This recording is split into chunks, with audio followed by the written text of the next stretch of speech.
continue to partner with Columbus Public Health and Nationwide Children's Hospital to be a host site to administer the COVID-19 vaccine. We're very proud of the high vaccination rates within our community. And from an athletic standpoint, I am just thrilled that our vaccinated student athletes and coaches will be able to enjoy their athletic seasons next year without the looming fear of quarantine or their seasons being canceled. I really appreciate the opportunity to have everyone here at our school today, and it is my honor to introduce to you Governor Mike DeWine. Thank you very much. Jen, thank you very much. I told Jen a moment ago that of all the jobs there are, athletic director has got to be one of the toughest. All parents are happy today, right, Jen? They're always happy. Everybody's happy. In all seriousness, this has been a tough year for our schools. This has been a tough year for our students, tough year for parents, tough year for teachers, and certainly tough year for anyone, a coach or athletic director who's tried to navigate and get a season in. It's been very, very, very, very tough. So Jen, thank you for what you do and other athletic directors across the state. I appreciate very much what the Worthington schools have done. You have partnered with our health professionals, Nationwide Children's Hospital, Columbus Public Health, to host vaccination clinics for your students shortly after the eligibility was opened up. And so we appreciate that real leadership by the school and leadership by other schools as well. This just has been a very, very difficult year. We have seen athletes who have had to quarantine, athletes who have lost seasons, athletes who have lost games, teams that have lost their ability to make a run for the championship, and that is just heartbreaking. It's heartbreaking for parents, it's heartbreaking for the young people, and certainly heartbreaking for their coaches as well. This year is different. This year is different.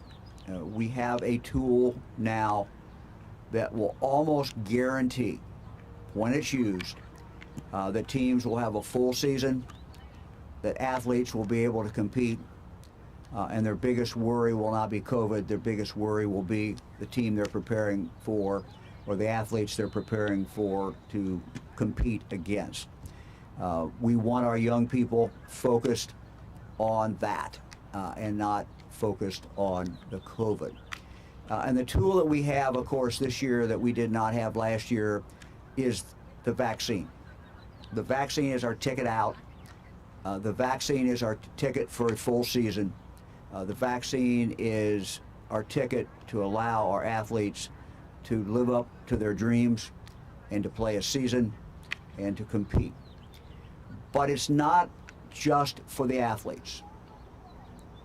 If you're in theater, if you're in debate, whatever your passion is as a student, your ability to compete, to enjoy that season, to enjoy that competition, to enjoy whatever it is, whether it is the arts or sports, whatever is your thing, the ability to have that year and have a good year really depends on getting the vaccination. So it's our ticket out, it's our ticket to freedom, it's our ticket for the athletes to have a season and for everyone else, for them to have a good academic year, but also to enjoy the extracurricular activities that frankly motivate so many of our students and make their high school, junior high career extra special and give it real meaning. So we're going to hear today from some coaches, we're going to hear today from some athletes about this.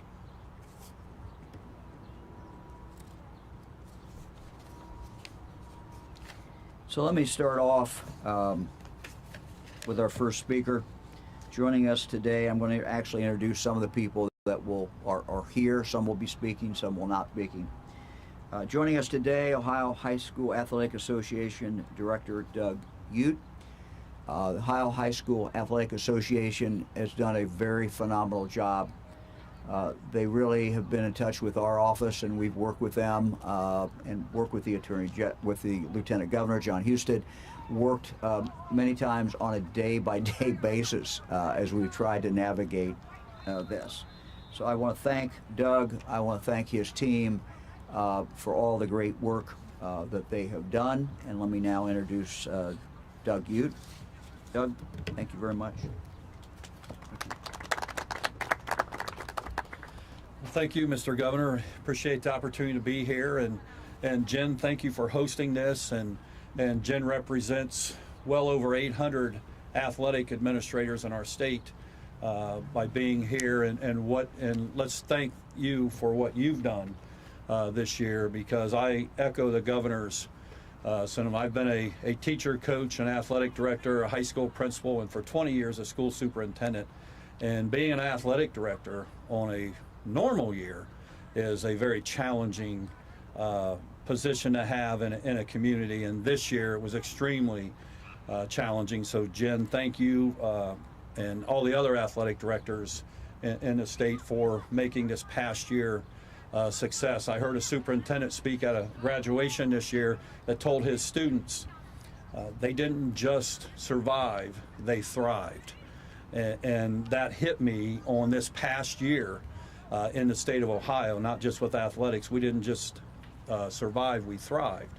And so, I would point out to the students over here, the student athletes over here, that I've had an opportunity to watch some of you play at state events and those type of things. And I can't imagine not having that opportunity for just under 400,000 student athletes in the state. And so I do want to extend our appreciation to the governor, Lieutenant Governor, Department of Health, for working with our association this year and realizing the mental health benefits of what they do beyond the other benefits you get by being on a team. And so moving forward, the absolute number one question I get, and I started getting late winter from school administrators and parents and student athletes, what do you think the fall will look like? Well, I think we saw a glimpse of that this spring by the attendance and those type of things at our events, our state events, which were just finished off. But my hope was that a school bus would pull up to a building and 50 or 60 students would get off the same bus. They would eat lunch together. They'd go out on the playground and play together. And on Friday night, Jen and her peers would open up the gates and the whole community would come in, those of us that want to come in to watch. And let me take an opportunity to share how important it is for a community to get behind their schools and their student athletes all the time, but particularly this coming fall. And so encourage our community members to get out to the events. But we kind of hold that right now. We hold that key to that success of our fall right now. And the governor said it so well. It's more than just athletics. It's fine arts, it's the math class, it's everything associated with the school. And we know, and we talk a lot about this, we're an athletic organization, but we also know the importance of marching band and choir and those type of things that give kids a sense of belonging and teach them teamwork and those type of things. And so I encourage everybody to take that next step and do what the governor is asking and provided for us. And take that next step and get that vaccination that will keep everybody safe. And we can go back to a football sideline where kids aren't 10 feet apart and let them jump on each other and share that, and let them get in a car and go spend a weekend at somebody's house and all those type of things. And so just have an appreciation for the governor's leadership this past year and allowing us to allow our student athletes to have their opportunities, and so just appreciate that and thank you very much. Doug, thank you very much. Let me now introduce the Ohio Department of Health Chief Medical Officer Bruce Vanderhoff. Bruce.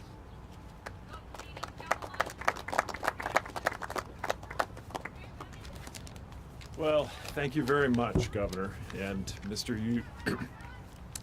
First and foremost, I want to reaffirm that the vaccines that we have available to us are safe and they're very, very effective. And I want to remind everyone that they were developed in a way that assured that absolutely no corners were cut in their development. The development of these vaccines, which are truly remarkable vaccines, entailed all the usual safety steps. The safety steps that we would see, for example, for vaccines that I think have become fairly commonplace: measles, polio, whooping cough. And these are all conditions that prior to the introduction of vaccines really impacted large numbers of people, not just in Ohio, but across the country. Vaccines, quite simply, save lives. They're critical. They are the way that we are able to contain the spread of dangerous diseases, and COVID is in that category of dangerous diseases. Here in America, we are now blessed with having what is truly the Cadillac of vaccines. Vaccines that are unquestionably safe and effective. And the Pfizer vaccine, of course, has been approved down to the age of 12. So people 12 and up are able to receive that here in Ohio. As the governor indicated, these vaccines really are the best protection for all of us who are able to receive them, especially in a world where we're seeing more and more variants arise that are more and more contagious. Think about, of course, the variant we've been dealing with here in Ohio and across the country, the B.1.1.7 variant, and now you hear in the news reports the global rise of the Delta variant, which appears to be even more contagious. And your best protection against that is vaccination. Now, as I noted, we really are fortunate to have access to terrific vaccines that are safe and effective, and as the governor noted, really are going to protect you. They're going to assure that you can plan to live your life as expected. But we know that there are people in Ohio, especially those less than 12 years of age, who simply can't be vaccinated.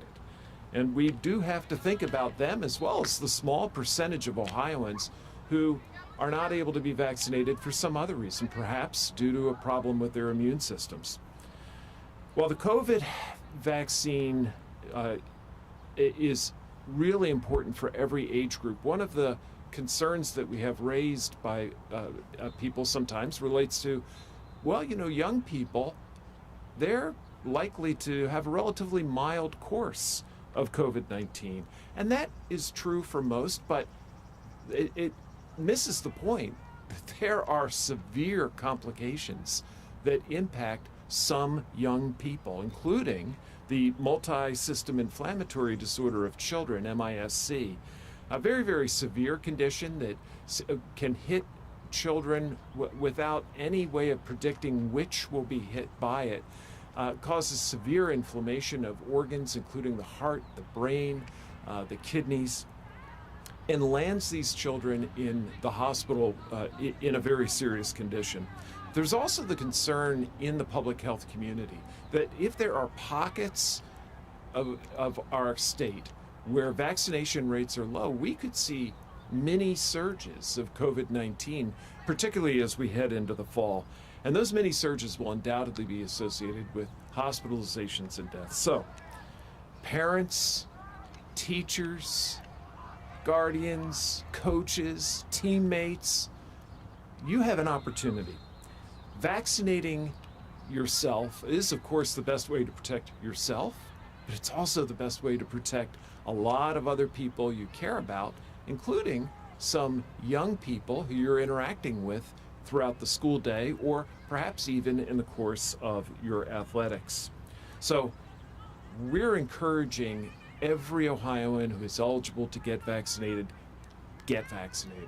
not just because it's the important step to assure that as we head into the fall, we're going to have the band season, the sports seasons, be able to plan on having a school play, but also because you will be protecting many of the younger students who right now are not able to be vaccinated from this illness, as well as vulnerable people in your community.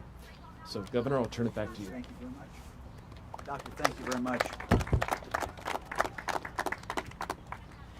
Now I'd like to take a moment to recognize our students and our coaches who are here. You'll be hearing from some of them, but as I've told them, all of them will be available if anyone has any questions. So let me start. Joining us today is Tate Beagle, student here at Thomas Worthington. She plays field hockey and lacrosse. Good. Also from Thomas Worthington is Aaron Lees, who runs cross country and track. You want to stand up? Let's see you. Come on. Thank you. Thank you very much. Bishop Watterson High School, we have Molly Griffith. She plays field hockey. Molly.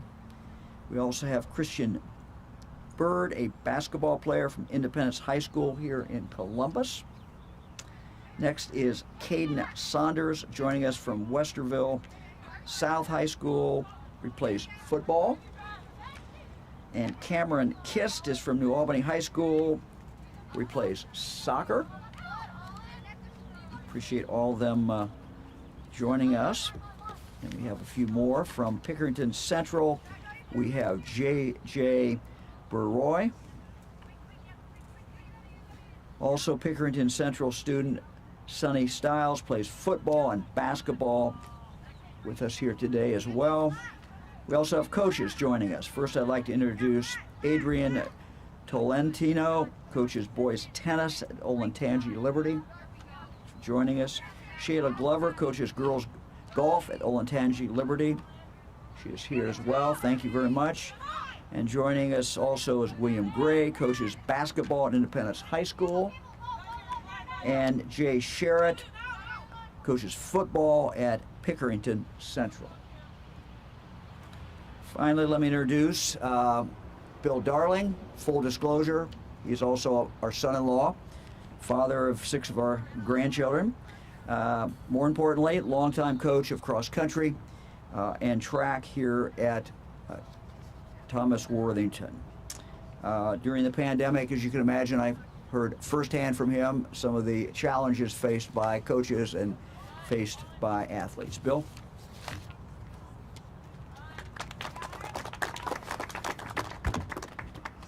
Thank you, Governor. It's a pleasure to be here today representing high school coaches, representing my high school. As I said, I'm the son-in-law of the governor, and so I coach cross country and track here for the boys at Thomas. At the start of the fall season, we let them know, the kids that came out for cross country, that based upon my family relations, that if they were expecting a coach that wasn't going to follow the Ohio health protocols, they probably needed to find a different sport, because that wasn't an option for them. But the first thing that we noticed in the fall was that we had about a 40% reduction in the number of kids that came out for cross country. We normally have over 50 kids on the team. We had somewhere in the neighborhood of about 32. And that was a sad moment for me. We believe in our sports. We believe in our program and the lessons and the values that it teaches. And we feel that we help them prepare for the challenges that life is going to throw at them. And to have, approximately 40% of those kids just decide not to participate and miss out on that experience was discouraging for us. They had numerous reasons. Some of them were afraid to get COVID. Some of them were afraid, obviously, of passing it on to a loved one, a family member. And some of them just thought it didn't sound like a lot of fun, worrying about getting sick and worrying about disease when you're trying to participate in a sport. And to a certain extent, that was true. It was a stressful season in the fall, having the cloud of COVID over your team, worrying about public health, worrying about the people in your communities, people with disabilities, the elderly. Are we doing everything we can to make sure that people are staying healthy? And it's just not usually part of an external focus like that, part of sports. It was a different season. We were grateful for the season, But we had, we weren't able to have a camp like we normally do. We weren't able to have an overnight or team dinners, a lot of the things that build the culture of a team. And all of our meets were different. We had much smaller meets down here on the flats at Thomas Worthington. We had dual meets and tri meets where normally we would go to big pageantry-filled cross-country meets with 300 or 400 kids going to the line, and kind of a thundering herd going through the forest. And those are exciting times, and it was just much smaller and kind of hurried, and everyone was kind of worried about the challenge that faced us. The spring, though, I would say the spring was much better. When we started coaching track, the vaccine had arrived, and we were excited to get outside around the 1st of March and start coaching track out here. And instead of the numbers getting worse every week, the numbers were starting to get better, and the amount of people that were getting sick was falling, and the hospitalizations were falling, and a lot of that was just due to the vaccine. I remember the first kid that we had, he took part in one of the trials. He was the first kid I had to have a vaccine. We were excited to even have one kid who had just started down that path. And every week, as opposed to cross country, every week in track, it just got better. I mean, the weather was getting warmer, the numbers were going down, the percentages of Ohioans that were vaccinated was going up. And it was so wonderful that at some point you just realize I'm focusing a whole lot more on track and field. I'm focusing on my 4x100 meter relay handoffs than I am on all the protocols that we were asked to follow. And so by the end of the track season, it was just such a different culture and atmosphere to it. It was almost normal being a track coach in a pandemic. But late in the season, we did have, out of the blue, one kid who came to me and said he had tested positive for COVID. He was a freshman who wasn't at that time eligible for a vaccine, and it just a reminder that it was still around, and his season was ended by that. He was having a great season, and it was just kind of a stark reminder that there are still challenges that we face. So I'm looking forward to this summer and this fall, but we do want to encourage everyone, especially the high school kids that are now eligible, to make sure that you do get vaccinated, and that you give your team every chance to have a successful season. We want all the numbers to come back up. We want to have a full complement of kids that are out participating in these wonderful high school programs that we have here in the state of Ohio. So that is my message for the high school kids out there, and to coaches to encourage their kids to make sure that everyone go out and get a vaccination, and so for the overall public health and for the ability to have a wonderful season. So thank you, Governor, for this opportunity. I now have the honor of introducing our next guest from one of our rival high schools, Shayla Glover. She coaches golf at Olentangy Liberty High School. Coach Glover.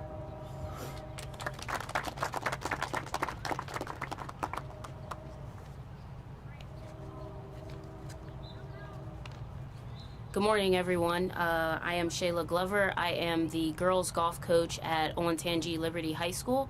I have the pleasure of being able to speak today. I would like to thank once again all of the athletes that are here to participate. I would also like to thank the governor, as well as my own athletic director, Darren Meeker, as well.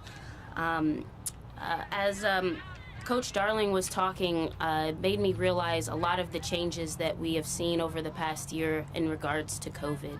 I coach the girls golf team. It tends to be very much a socially distant sport, but we were still impacted by COVID.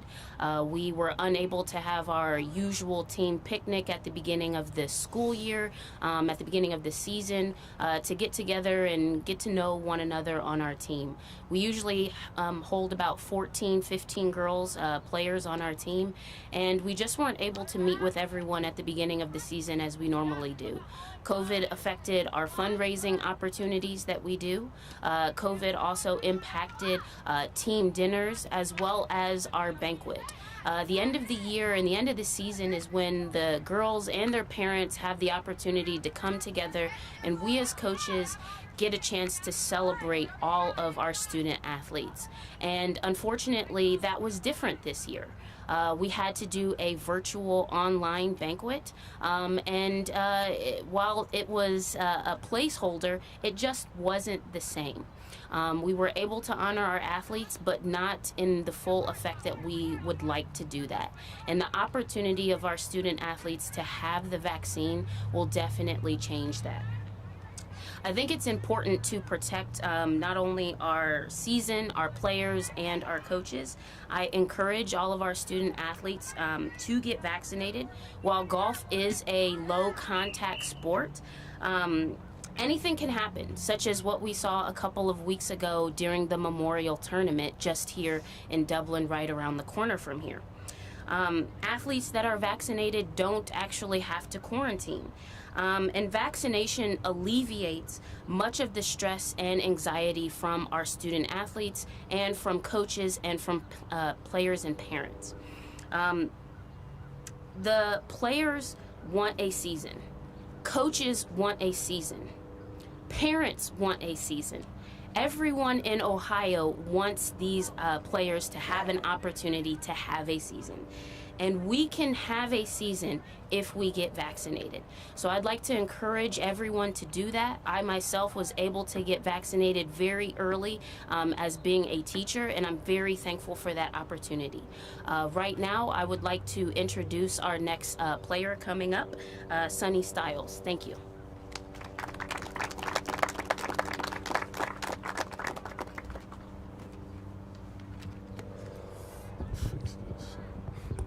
I want to say thank you for the opportunity to be here today. I'm Sunny Styles. I play football and basketball at Pickerington Central. I am an upcoming junior. And for me, getting the vaccination was a no-brainer because I remember last year during our football season, it was always a worry about testing positive or contact tracing. You know, you didn't want to be that guy that would end your teammate's season. So it was always a big worry for me. And then when basketball season came around, we actually did have to sit out as a team due to contact tracing. And then also for me right now is a big recruiting time for me. And I've been going to schools all over the country, and I want to be able to keep these schools safe because I know they want to have a season as well. And for me personally, me and my whole family, we are vaccinated because I know my older grandmother at home. The past year, we haven't been able to interact with her very much because she's always been worried about getting it. And you know, we were in school, and so we were around it, and we were exposed a lot. So now that we're all vaccinated, we're able to interact freely. And I'm just looking forward this year, so we can compete and compete safely. You know, you don't have to worry about that anymore.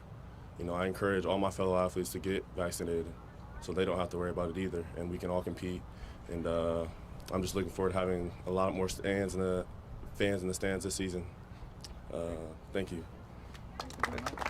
Oh, now introducing Tate Beagle. Hi, I'm Tate Beagle. Thank you for the opportunity to be here today, and I'm going to be a junior here at Thomas Worthington, and I play lacrosse and field hockey here as well. And I just want to say, like, by getting the vaccination, it has made my teammates and I feel more safe, like playing in the games, and like they said, team dinners and like games, scrimmages, all that. And also it has helped us by not feeling like scared or like unsafe while playing. And I don't know, just get your vaccination. It helps so much. Thank you. Thank you to the athletes and coaches. We'll now open up for questions to anyone that's here. Governor, I think this would be a question for Bill or to Jen. Could you give us an idea of what your policy was when it came to participating in sports, regular testing? What did happen if a player came down with COVID? And do you have players today who would refuse to take the vaccine?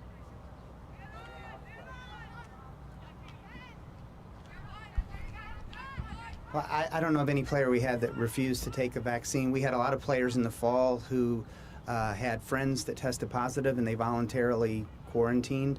And in most cases, it was it ended up being that once they were awaiting test results and they were able to come back. We just followed the rules and the protocols that were set forth by the Columbus Health Department.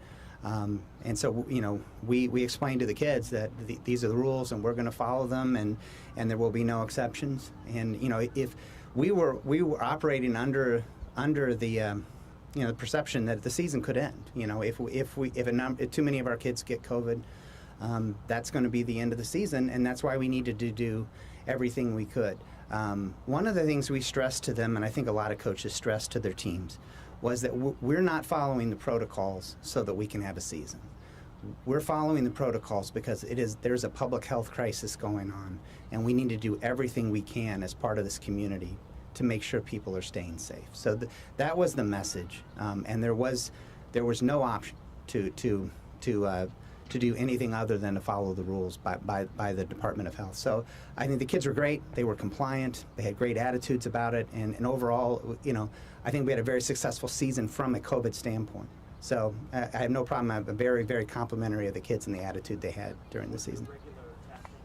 I think that at the point in cross country there wasn't a lot of testing available.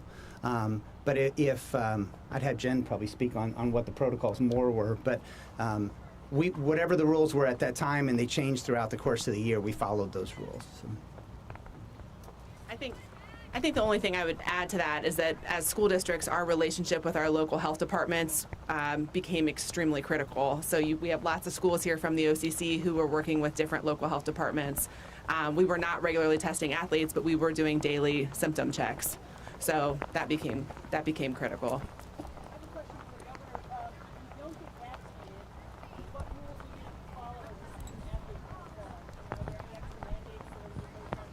Well, we have basic quarantine rules that predate the COVID, and so those rules by the local health departments are going to stay in effect. I don't know, Bruce, do you have anything to add to that? Where Bruce went?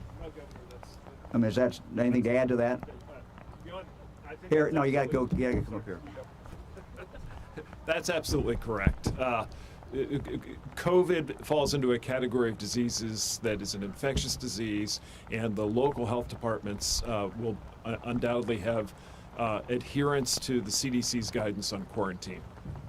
So just to make it very, very clear, student athletes can still miss a season. They can miss days. They can miss meets. They can miss games.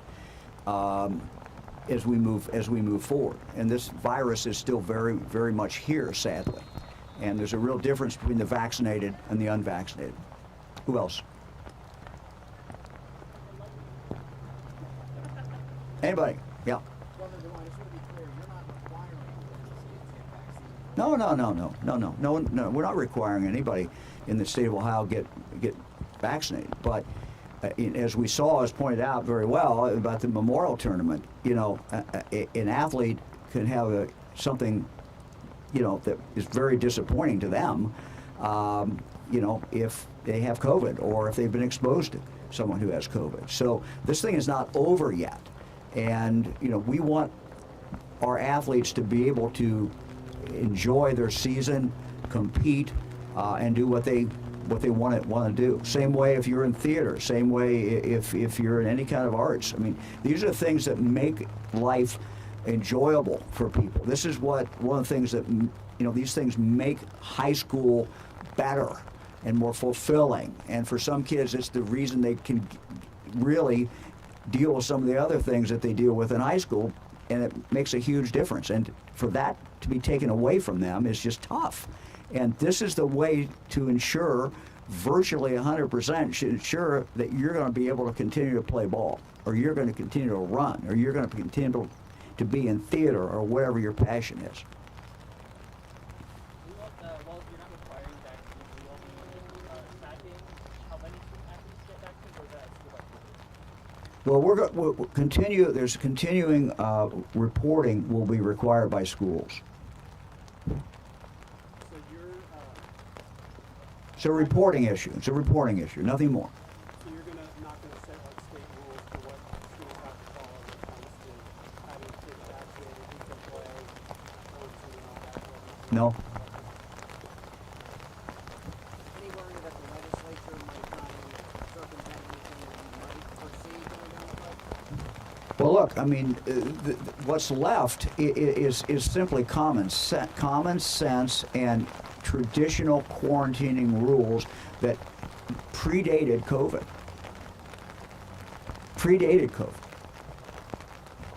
And, you know, the reality is that if someone comes down with COVID, there are going to be consequences because of that are not what we want, not what that student wants, not what that parent wants, not what anybody wants. They're basic health protocols that precede, you know, that go back decades. So no, I'm not concerned that they're going to do something.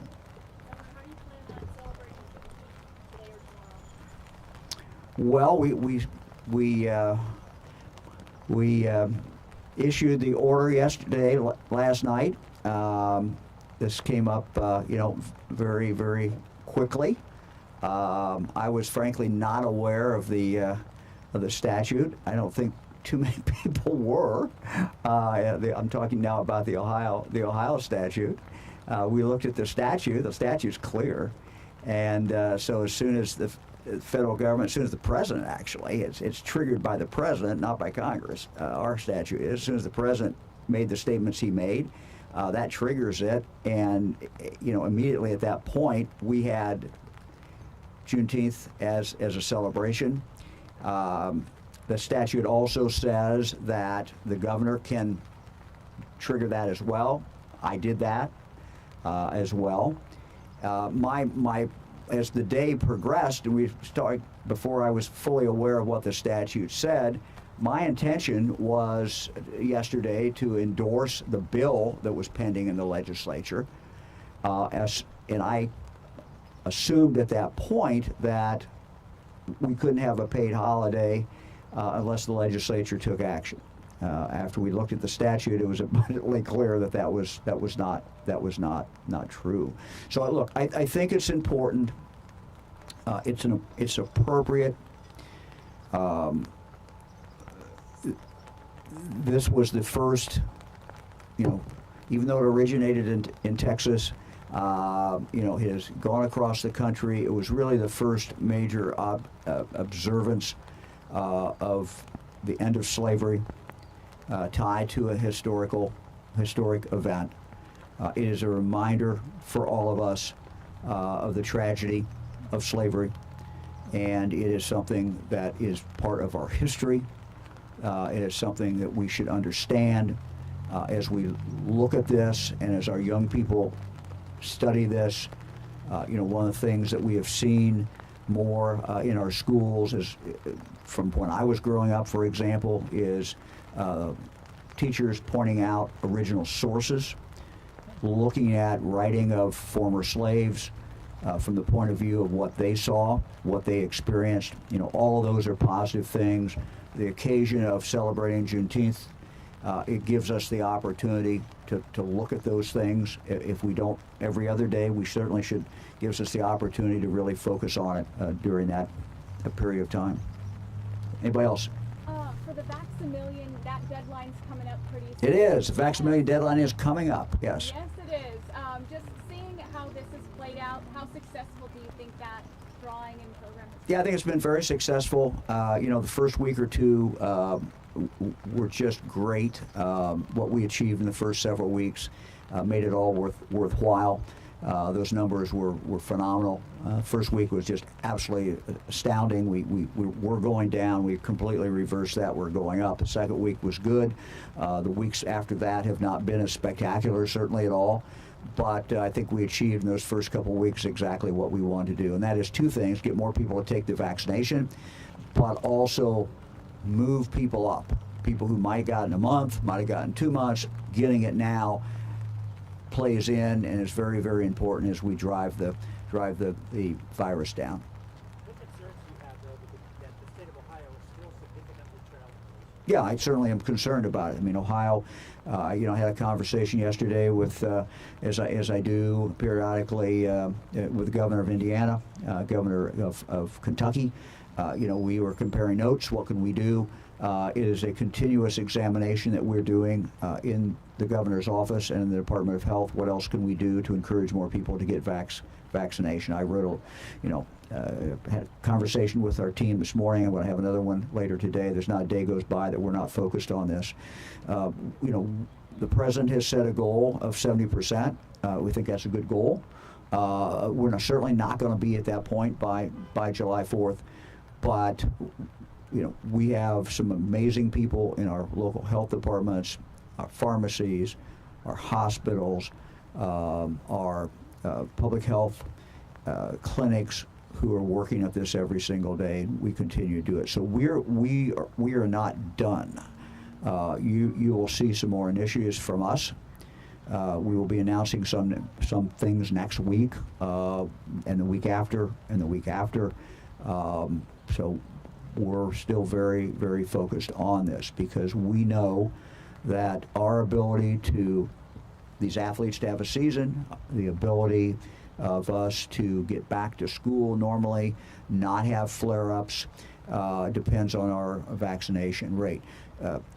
We are deeply concerned about the vaccination rates in some of our counties. While people move around a lot, having vaccination rates exceedingly low in some of our counties is dangerous for that county. It threatens their ability to have school without interruptions. I mean, we're not going to stop them from having school, but the natural consequence of the spread of the virus. So yeah, we're concerned. We're optimistic overall about where we are, but we've certainly have pockets around the state where the vaccination rate is exceedingly low, and that is of grave concern. Okay, thank you. Yeah, go ahead. I was just gonna say, is there anything at this point you can do to convince some of these people who are kind of dragging their feet or going? Yeah, I mean, we'll have more announcements. We'll have more things coming. I mean, look, we're not gonna stop. This Vaccinations has been extremely successful, and my last pitch, I guess, everyone has the opportunity to get vaccinated and sign up for the Vax-A-Million. Sunday night is the deadline. Last opportunity to win $1 million. Last opportunity to get a scholarship for your child under this Vax-A-Million program. So, still excitement out there, still opportunity to do it, and we would encourage people to do it. Okay, thanks everybody.